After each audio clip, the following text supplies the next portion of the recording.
কাশি পাঠিয়ে দে, আমি আর এ বাড়িতে থাকবো না।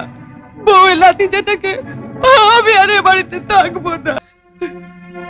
কি হলো, জবাব দাও। হ্যাঁ, কেড়ে নিয়েছি।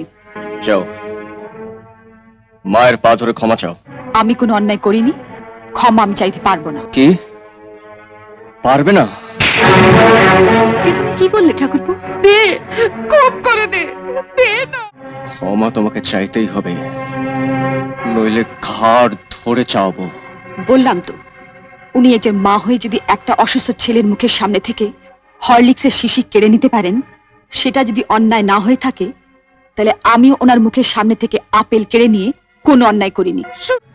তুমি যদি মায়ের পা ধরে ক্ষমা না চাও, তাহলে কিন্তু পৃথিবীর কেউ তোমাকে এসে আজ বাঁচাতে পারবে না।